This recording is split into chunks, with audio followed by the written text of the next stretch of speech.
Welcome to our guest lecture today entitled Food Safety Risk Analysis on behalf of Lustrum 12 of our Faculty of Agricultural Technology UGM.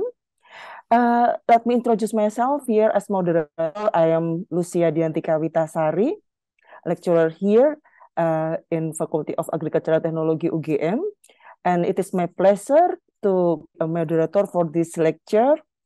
First of all, I would like to introduce our speaker today, Professor Dr. Insinyur Lisbeth Jackson, Professor Jackson from Ghent University, Faculty of Bioscience Engineering, Department of Food Technology, Safety and Health from Belgium. She has published more than 300 publications and has a Scopus H index of 44, yeah. And most contributed topic last 5 years in Scopus is about analysis and critical control point, food safety, sanitation standard operating procedures. Okay, Professor Lisbeth, it's time for you to present your presentation. Okay, and well, I see 99 participants, so yes, this is a lot.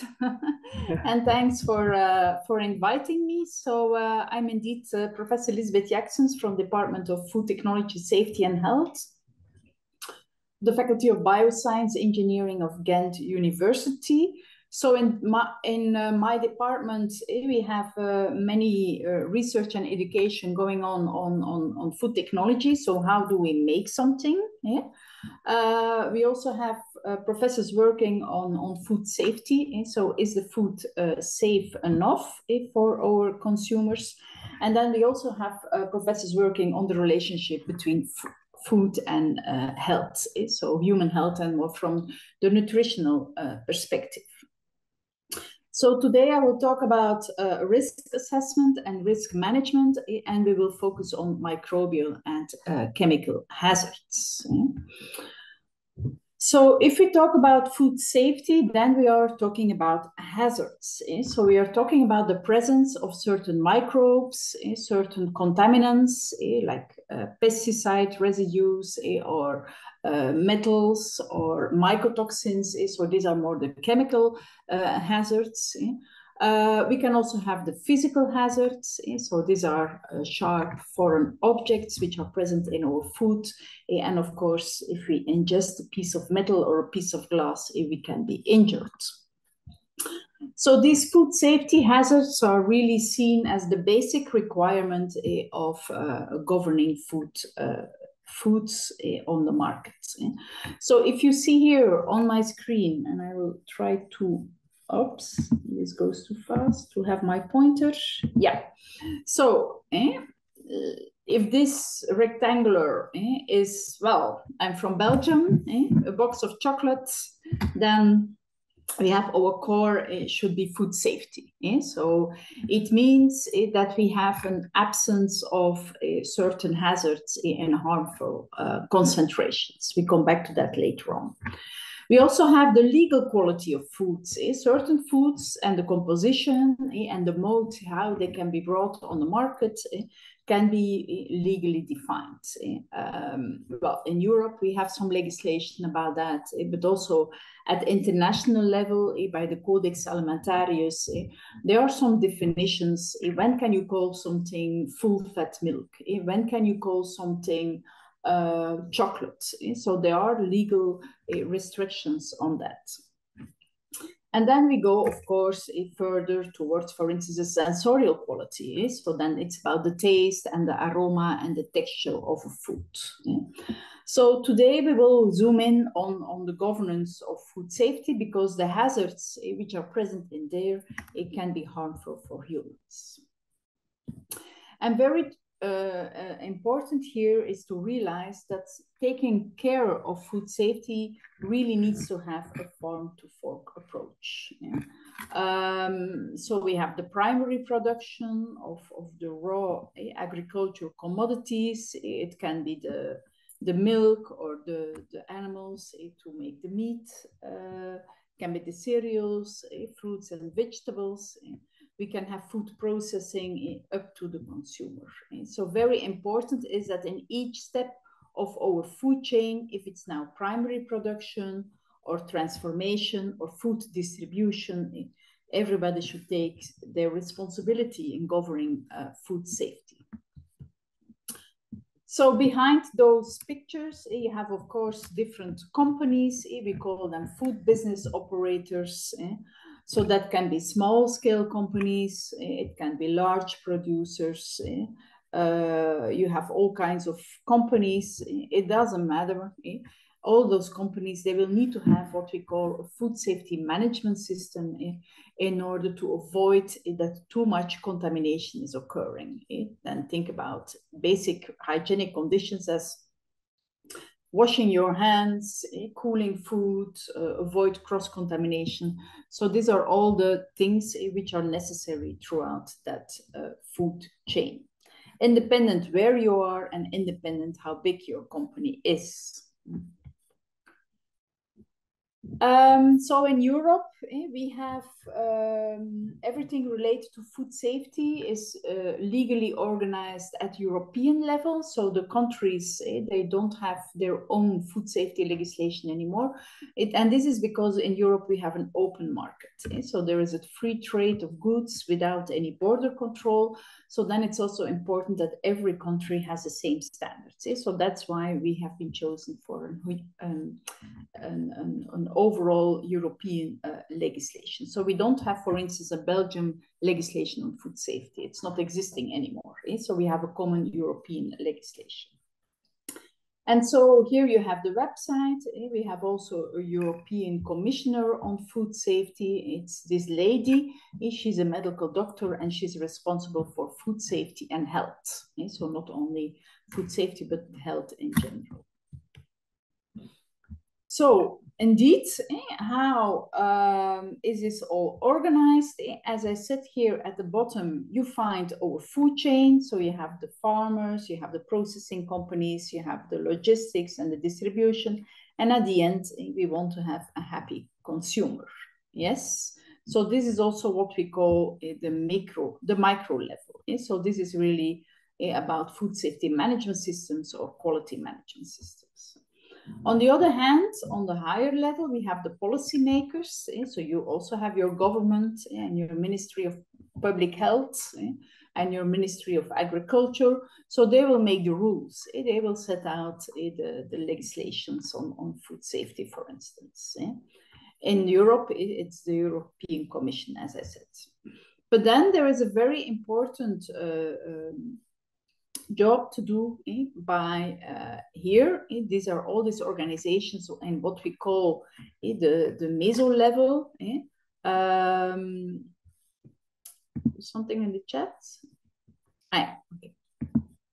So the meso level, so these are organizations which should be there to support our companies. So like research institutes, can be universities, it can be students who are graduating in food safety, whatever.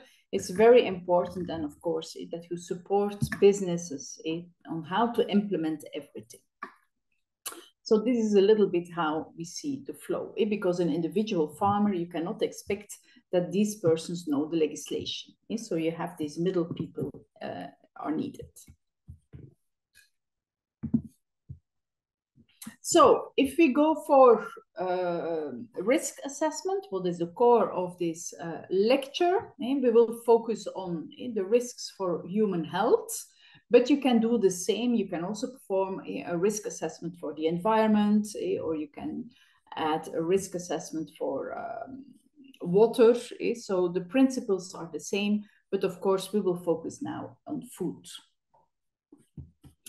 So if I talk about the hazards, this is really the agent. That's, for instance, the presence of salmonella in meat, or the presence of aflatoxin in cereals. That's the hazard, yes? And each hazard will have a certain risk, because in a risk, it's defined by the probability of that hazard on the one hand, and the other hand, on the impact on human health. Yes, so risk is defined as probability and severity. And to be able to calculate the risk, we perform a risk analysis.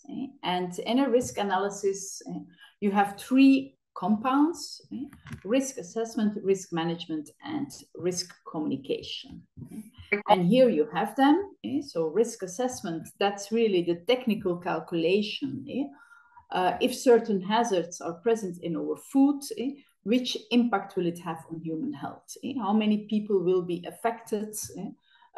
Is it a food which is highly contaminated or not? To which extent is it consumed? So this is really in the technical calculations and the technical assessment of the risk. Risk management is then what will we do with it? Yes, so these are the politicians, that's that macro level. Okay, is it really important for our population and food chain? Shall we intervene? Do we need to set legal limits? Do we need to give additional training to our food business operators? So these are more the management decisions which can be taken to reduce the risk. Because of course, we always want to reduce the risk. And the third compound here is about risk communication. So it means that we try to communicate about those risks, which is not always evident towards the different target populations. The target population can be the layman people, it can be the food business operators. You have different groups, of course, in your society that you need to communicate to. Yes, so the aspect of risk assessment, risk communication, and risk management, together it's called a risk analysis.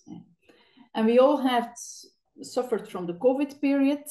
And I think during the COVID period, it was also very clear that also risk analysis had to be done. So the risk assessment, it was really about trying to estimate how is the virus distributing amongst our population. Yes. And then the risk management decisions, like having a vaccine or not,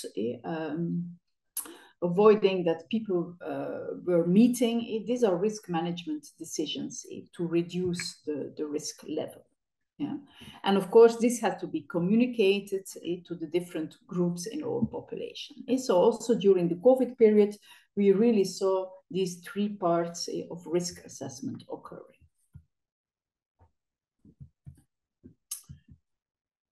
So within a risk assessment, you have also 4 different parts. So you have the hazard identification, you have the exposure assessment, you have the hazard characterization, and finally you have the risk characterization. So these are the 4 different parts of a risk assessment. And we will zoom in on these parts more in depth during this presentation. So very important is this, and maybe you have seen this already. We have the hazards. Yes, that's the salmonella, which is present in our meat. That's the aflatoxin, which is present in our cereals. But when does it become a risk? And that will depend on the probability of occurrence. So how often and in which extent is the hazard present in our food, and what also on human health. For instance, for salmonella, we know you can have a food infection. For aflatoxin, we know you can, if you have a chronic exposure, you can develop a cancer. So there is a big difference between a hazard and a risk. As I said, risk is classified by the probability that it's occurring and the extent of damage or the impact on human health. But very important for a risk, it's also the uncertainty that we have. We can be uncertain on the probability of occurrence. There are not a lot of data out yet. For instance, new things which are happening. Well, we don't know yet. Not a lot of research has been done to have good information. Also, the geographic dispersion can play a role. Is it a problem which is only local, a problem, or is it a global problem? Yes. Another example of a property can be the delay effect. So the impact between consuming something today and becoming ill. And this is typically, for instance, the case for all kinds of chemical hazards, mainly where you have chronic effects. So it means those chemical hazards are present in our foods. Let's think about mycotoxins. Let's think about residues of veterinary drugs. You don't get ill today.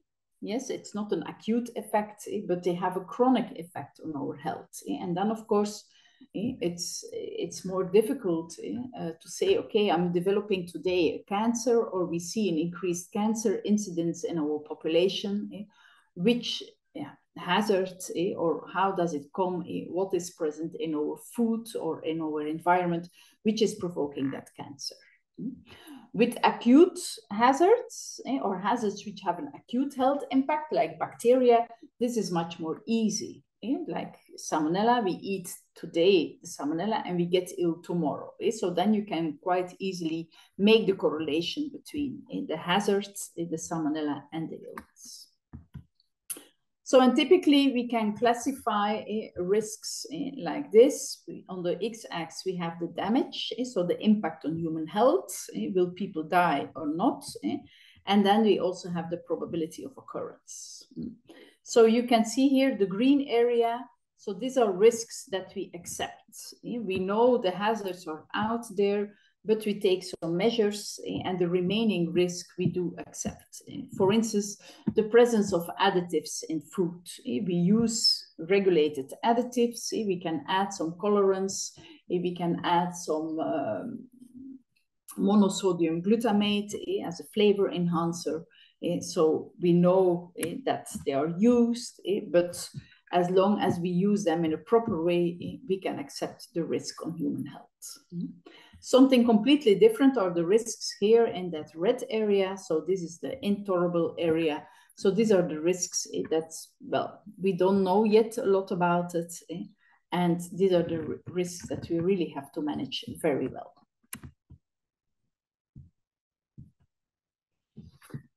So based on these classifications, we can go to 6 risk classes.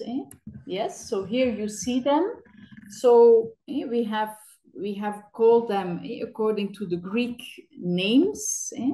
So what does it really mean is that, for instance, risks which are here in the Medusa classification, they are in the green area. So these are the risks that we do accept. We have knowledge about them, so there is little statistical uncertainty. These are the ones which we know those hazards are in our food. We do accept it to a certain level, and we can deal with it. We have, for instance, legal frameworks for that. Yes, of course, if you go to Cassandra, then it's something else. So those are the risks that we don't know yet too much. So this is an example of a risk categorization. So I will go immediately to more quantitative calculations and some probabilistic calculations. But very often when we don't have enough data available, we can also try to make a kind of a more quantitative risk categorization as what is shown here. So very important is that if we have these risks which are here belonging in this red area or yellow area, that we try to reduce those risks. Yes. And as I said, a risk is existing out of, on the one hand, the probability of occurrence or on the extent of damage. So we can play on the one hand to reduce the probability of occurrence. For instance, the presence of salmonella in our poultry meat, we can take hygienic measures in slaughterhouses to reduce the prevalence. If they do cleaning well, if people wash their hands, if we have proper evisceration, so that there is not too much cross-contamination from the intestines with the meat, then we will reduce the probability of occurrence of salmonella, for instance, in our poultry meat. So that can be what we call a risk mitigation strategy. What will we do to reduce the risk? And as said, we can work on the probability of occurrence, but we can also work on the extent of damage. Of course, this is more difficult because it's inherent linked to your hazards. I mean, salmonella, it stays a pathogen. You cannot change your salmonella as such. So we cannot play too much on that, but we can really play a lot with the occurrence. And this is what we try to do with this risk management, with these risk mitigation strategies. So we will try to reduce the risk from the intolerable area towards the green area. Yes. And it's not about zero. It's not about a zero risk. You cannot say we will never have salmonella in our food. We have from time to time salmonella, but we have to deal with it. And we have to see that the risk is here in that green area. So that's why all these food business operators, they need to comply to good practices. They need to comply to HACCP. They need to wash their hands, etc. So these are all risk mitigation strategies to try to reduce the risk as far as possible. And these are, of course, difficult decisions. What is then the unacceptable risk? If it's not zero, yes, what is unacceptable? Can we accept that, for instance, 5,000 people in our population are dying from salmonella on an annual basis? Can we accept that, for instance, our children are exposed to too high concentrations of mycotoxins? Yeah. And we call this an ALOP, an appropriate level of protection. So how far can we go? Yes, and what do we accept as society? Also, we have to deal with the fact that not everybody is consuming the same type of food.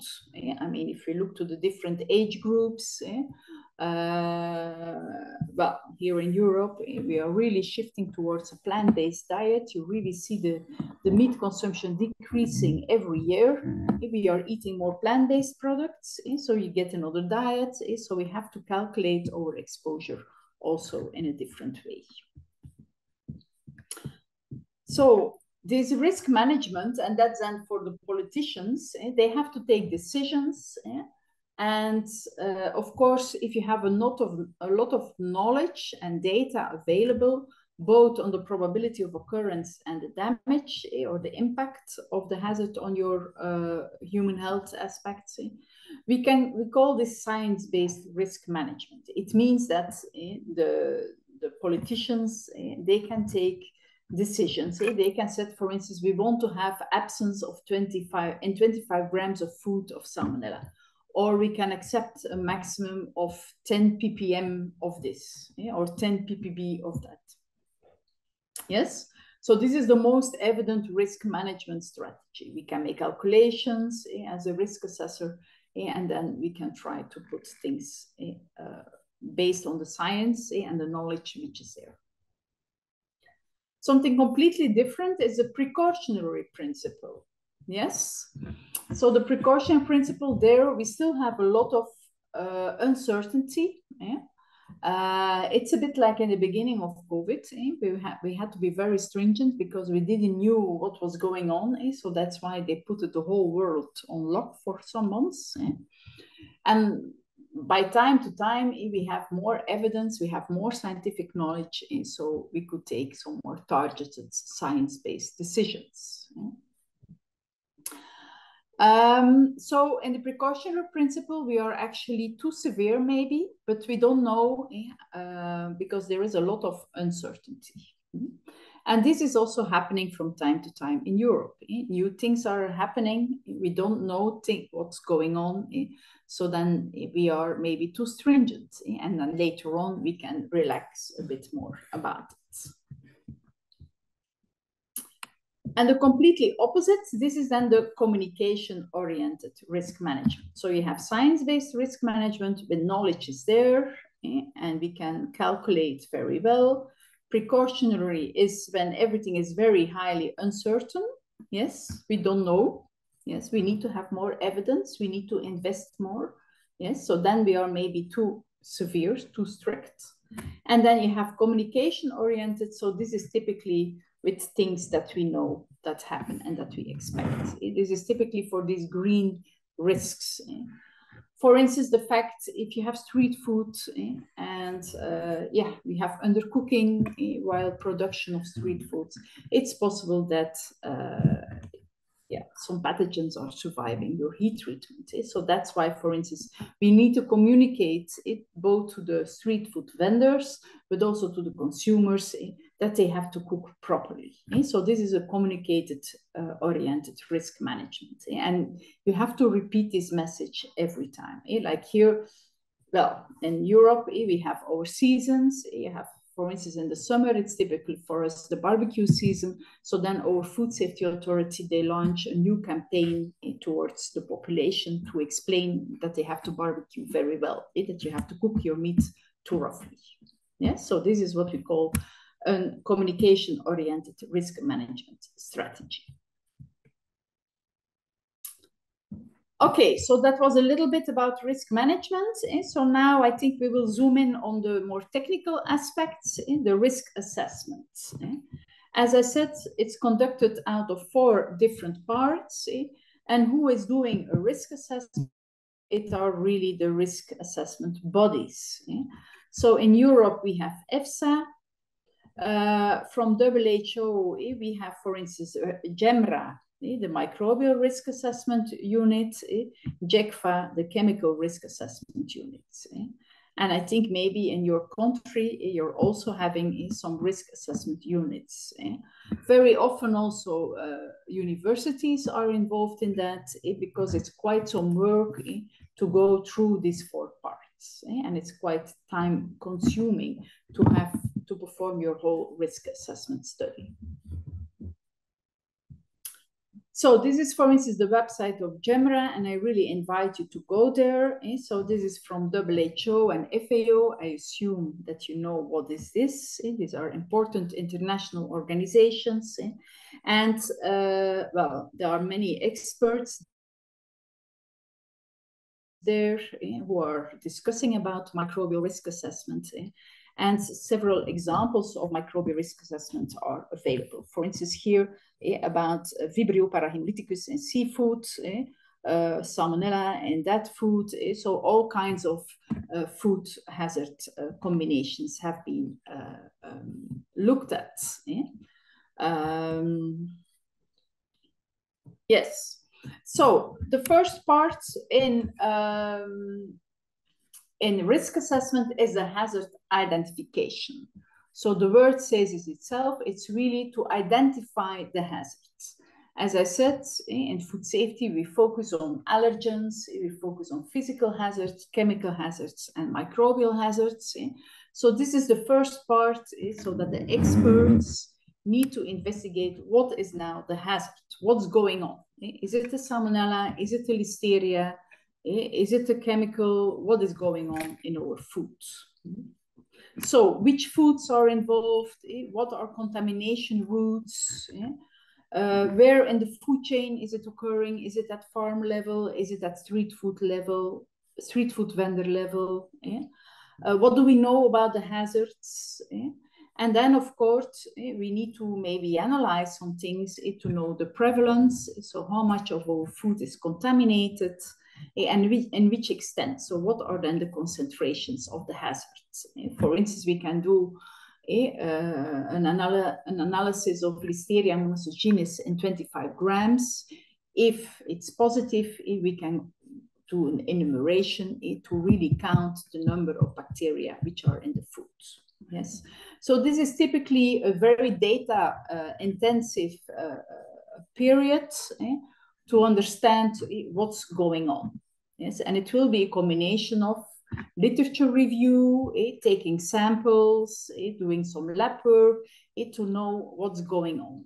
Also, what are contamination routes? How is the food contaminated? Is it via hands? Is it via the air? Is it via manure? So what are contamination routes? So to do this in a more structured way, we cut our process in pieces, yes? So if, for instance, here you have, I think this is, well, let's take a poultry meat. So first we have the production of the chickens. Then they are transported and they are slaughtered. Then we have the chicken meat. So this is again sold then, for instance. We are selling the chickens on the markets, in the supermarkets. Then we have the consumers at home who prepare the chicken. And then you have your exposure. So in each step of that food chain, we cut it in pieces. And in each step, we want to know what's happening. In terms of prevalence, how often the chicken meat is contaminated.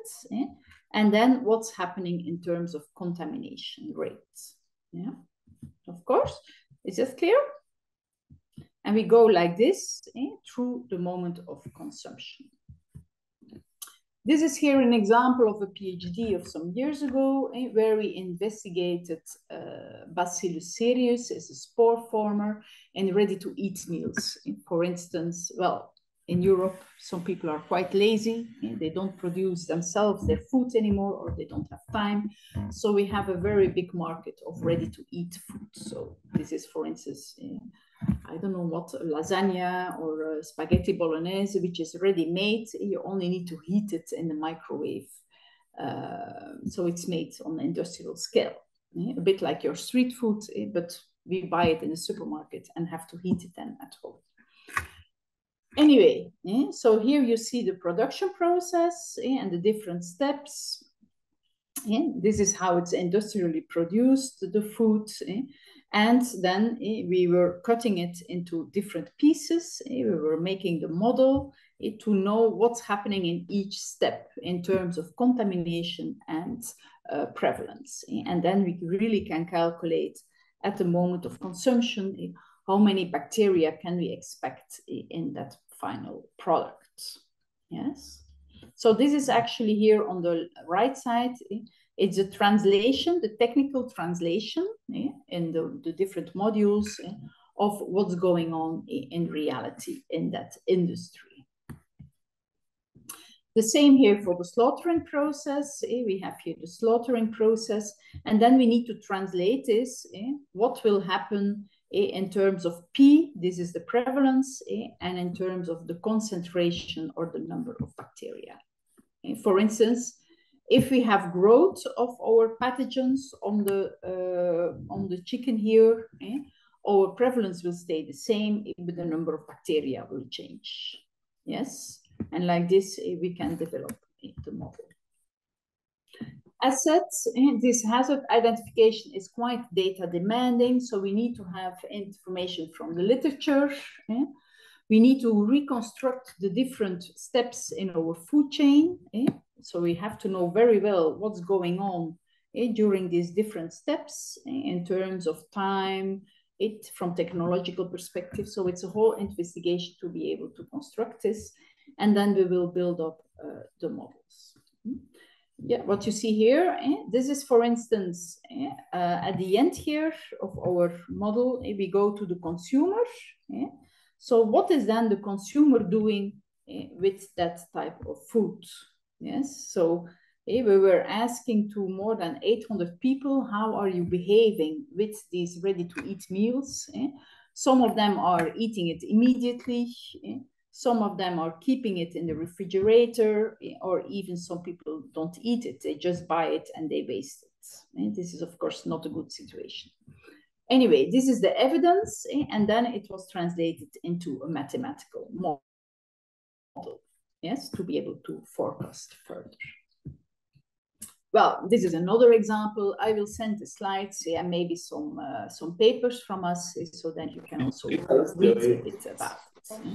But here, this is an example of a work we did together with people from Spain. So you see that each time you have the description, and then for each parameter in the whole steps, you also have the units and the values. So that's about the hazard identification. Now we go to the next step, that's the exposure assessment. So to which extent are people exposed? So then we must know, what are people eating? Yes, are they eating once a week chicken, twice a day? Because of course, if you only eat once a week chicken, or maybe once a month, your exposure will be lower compared to somebody who's eating twice a day chicken. So that's why we need to know consumer diets and also how people are getting in contact with the food.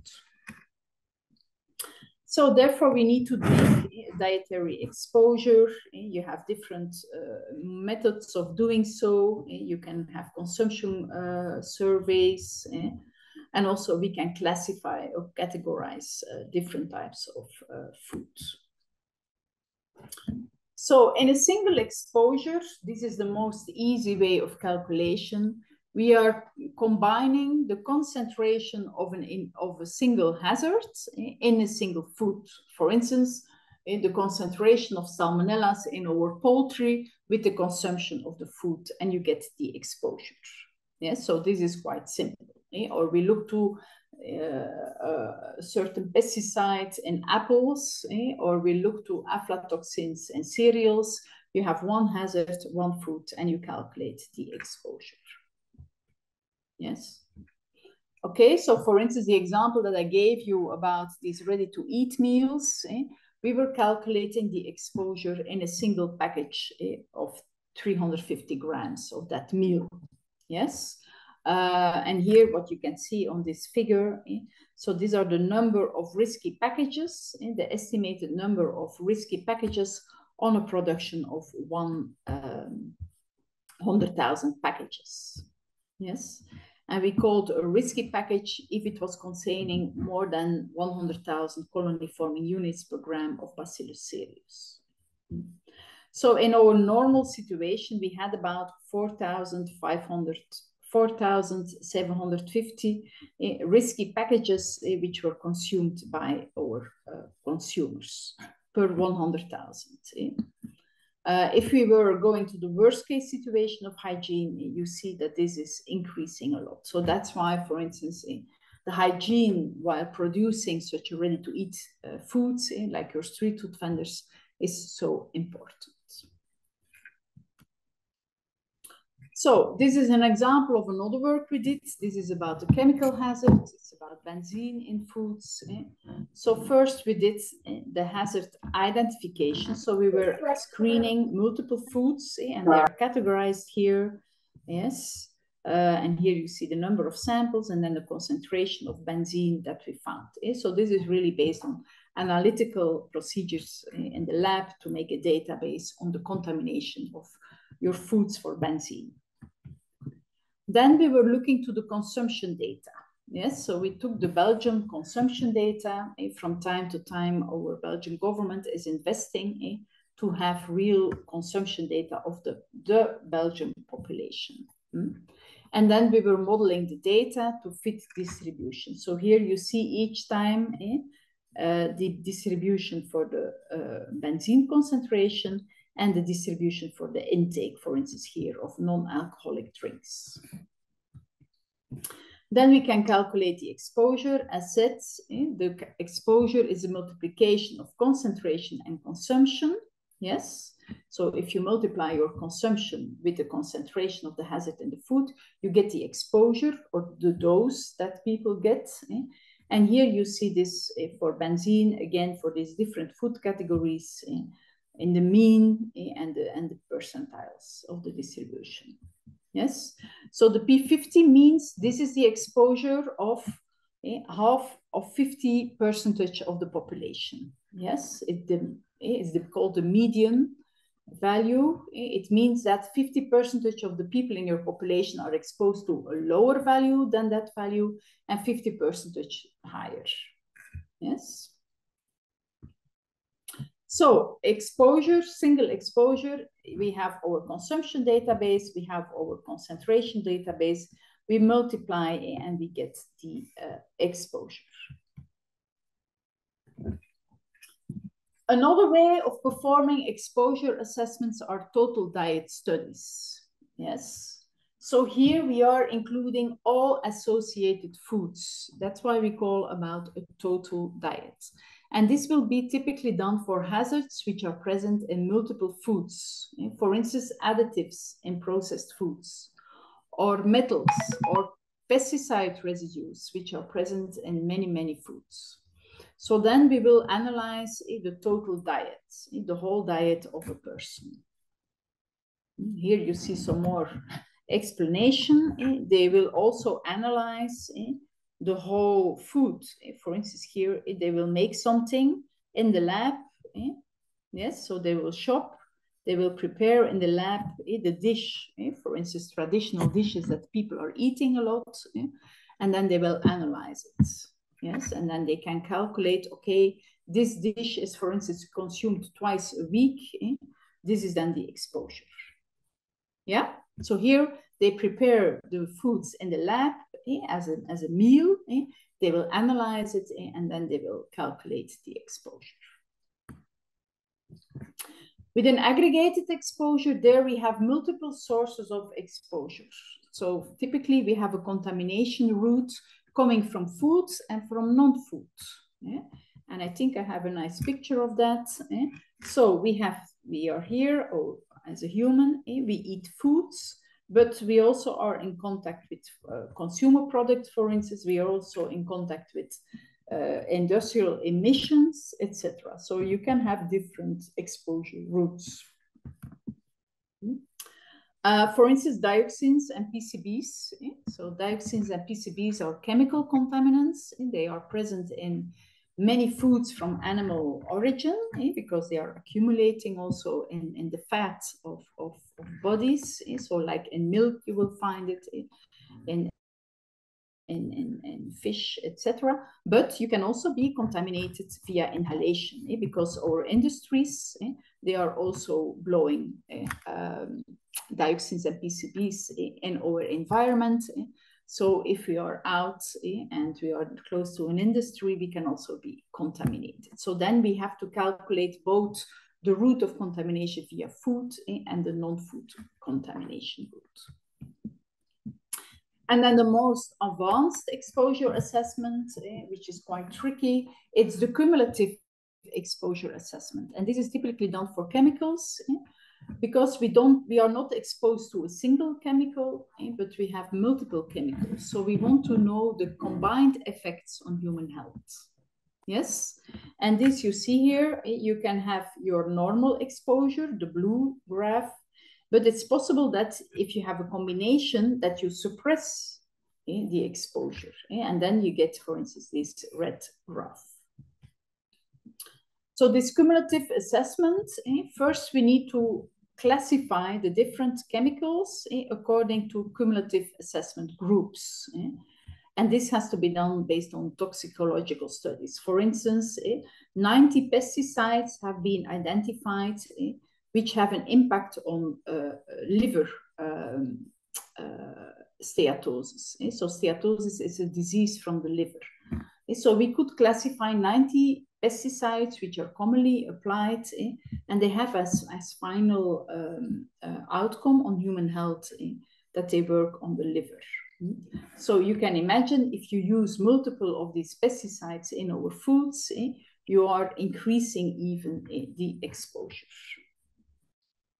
So this is really what we are doing nowadays in Europe. So we call this mixed tox, the toxicity of mixtures, to know what's going on if we have different mixtures of chemicals together.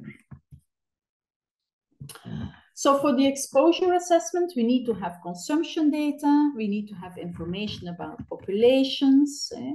Maybe we need to know about different consumption patterns in the different regions, in the different countries, different age groups, because of course small children are not eating the same than adults or elderly, etc.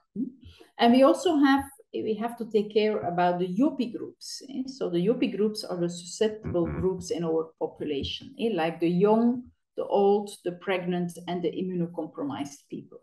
So they are more sensitive to all those hazards compared to healthy adults. Okay, then we go to the third phase of risk assessment. That's the hazard characterization. So here we try to have all the information about the toxicological impact of the hazards. Yes. So what is the impact of the hazard on our human body? Yeah. So typically we have, for instance, the IARC. It's an agency from WHO, which is trying to make a classification of cancerogenic hazards. Yes. So therefore, we need to have some epidemiological data. Maybe we need to have some animal tests done, etc., to have that information. For instance, for PCBs, how do we do that? Because you have so many different compounds, we are trying to compare their molecular structure with each other. So we know that this compound, for instance, is the most toxic one. And then we compare, these are all different types of PCBs with a different molecular structure. We try to compare it with the most toxic one, and we try to have an estimation if it's less or more toxic. Yes. So this is quite difficult part of risk assessment to perform such a hazard characterization. So a typical dose response curve looks like that. So on your x-axis, you have your dose, or here in this case, it's for Salmonella. So this is expressing the total amount of cells which are consumed, and it's expressed in log. So 2 logs means 100 bacteria.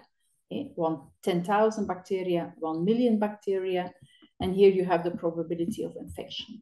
Of course, you get such a sigmoidal shape, so it means the more bacteria are consumed, yes, the higher your probability for infection is. This is logic, I think. So you have a theoretical dose response curve here. You see this black line. So here we have again the dose and the respondents. So here we have the hyperreactive people. So these are the part of our population which is already reacting at a low dose. So these are maybe the children, yes, or people who are belonging to this UP group, the more sensitive people of our population. While here you have more what we call the hyporeactive people, people who are only responding at a high concentration. And this is an important value here, the null value.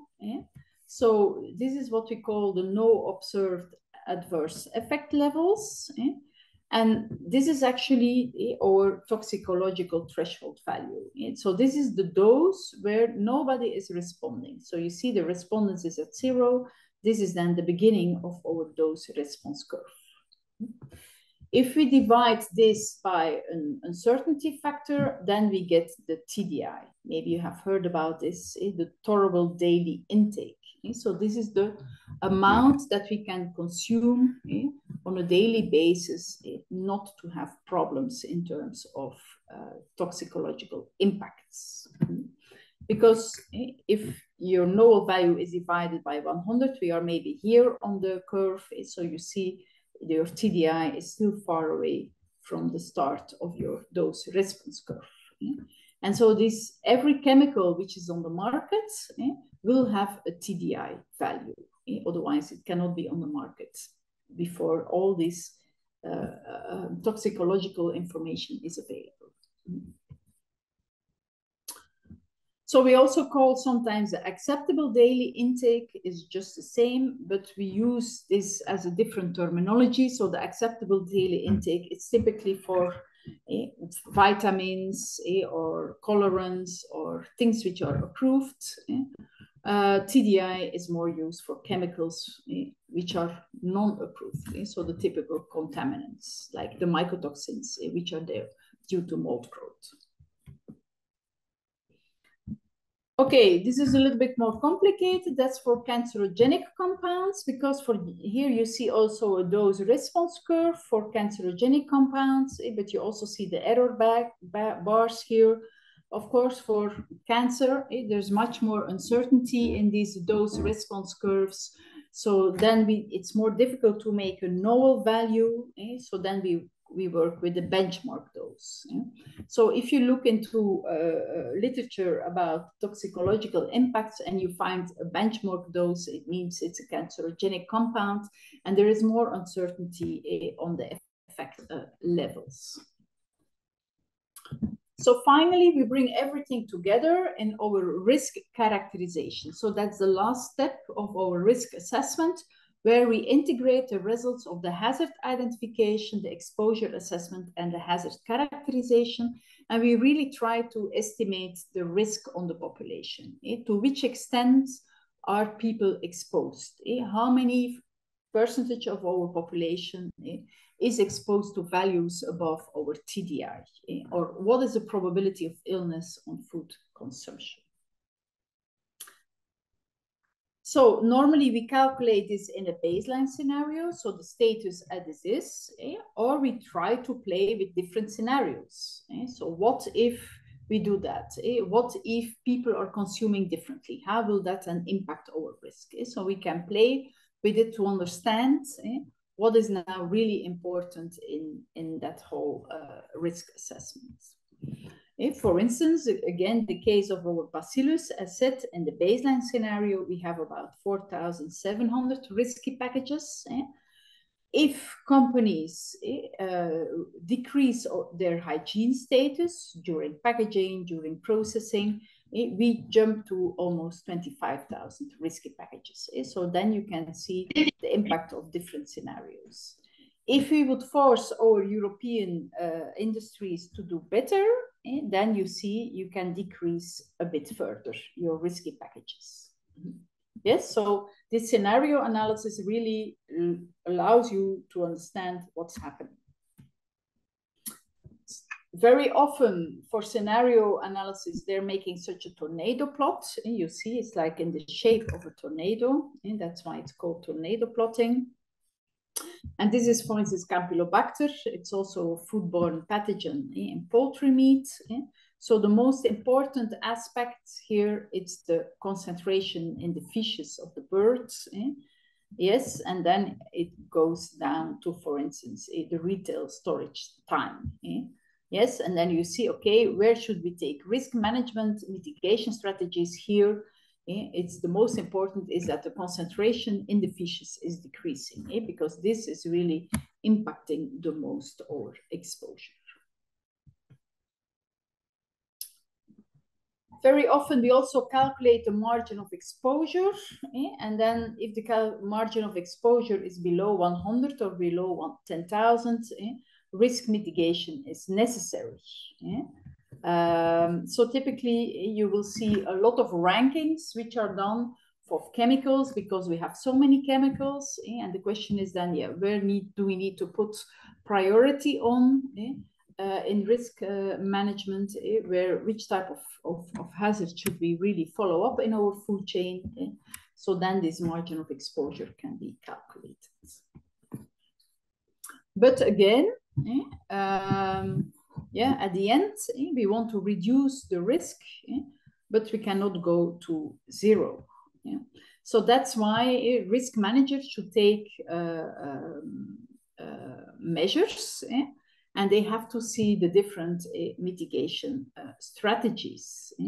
And more, we are talking about evidence-based decision making, where they are weighing different factors, that they not only zoom on human health, but maybe also on some economical factors, maybe some trade restrictions, etc. So all these different things can be put in the balance to see and to come up to a more evidence-based decision. So this brings me back to my start of my presentation. So risk management has to be taken here, but then of course the measures have to be implemented here in the food chain.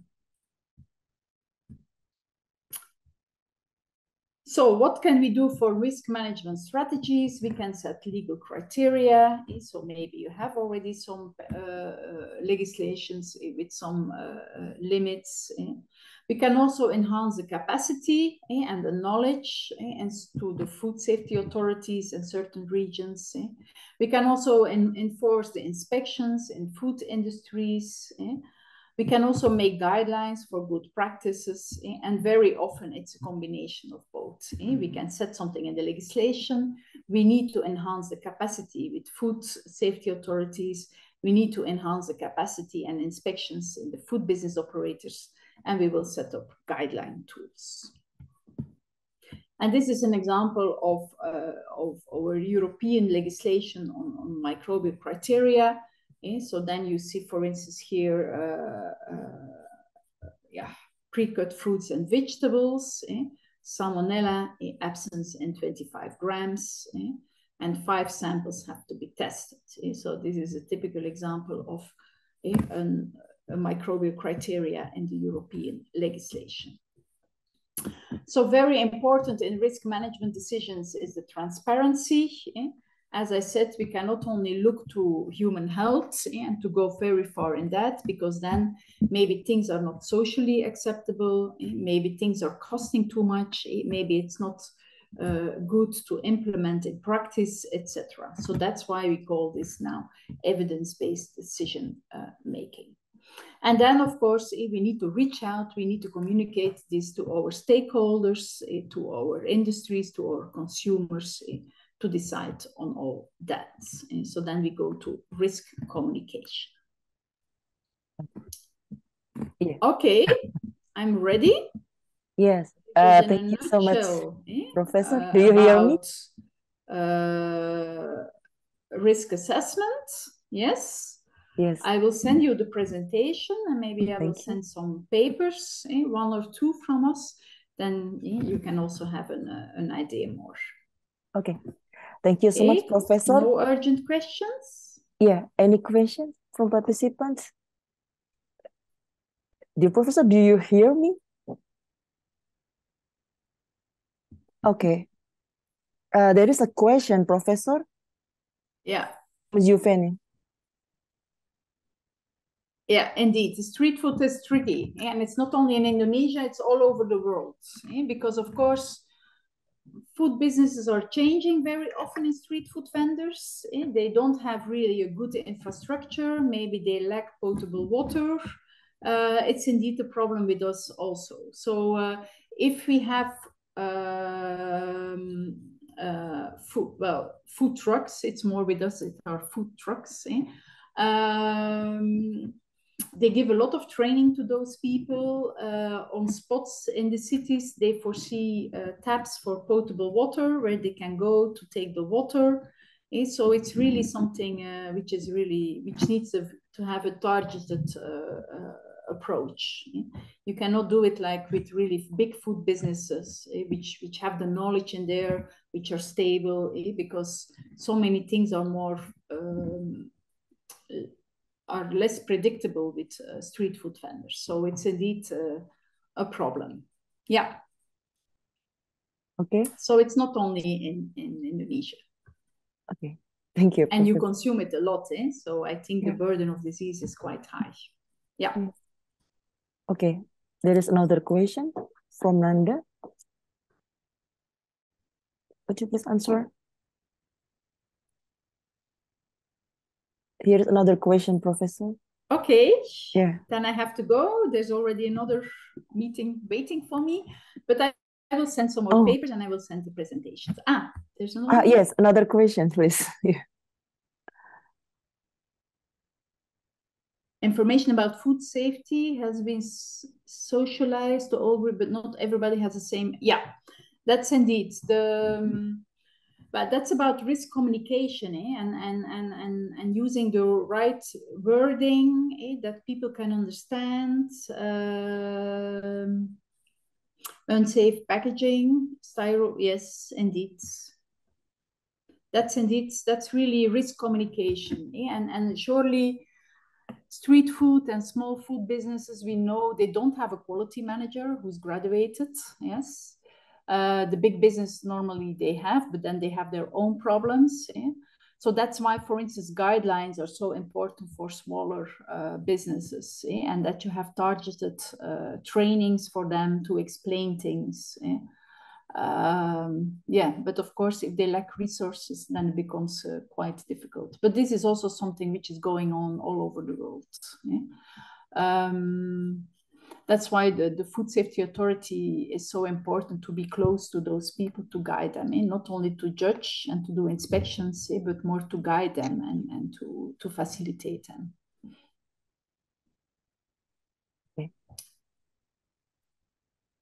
Okay. Okay. Okay. Thank you so much, I have to Professor. leave you now. So, Lucy, it Yeah. was very nice to see you again. Yes, thank you so much. I'm sorry for this Yeah, trouble. I Yeah, see some more questions, but maybe we should okay. bring in another moment then. But these are very relevant questions, and I think, Yeah. maybe you can also open up a discussion amongst you. Okay. Thank you so much, Professor, for the very interesting lecture today. Okay. Yeah. Bye-bye. See you, Professor. Thank you.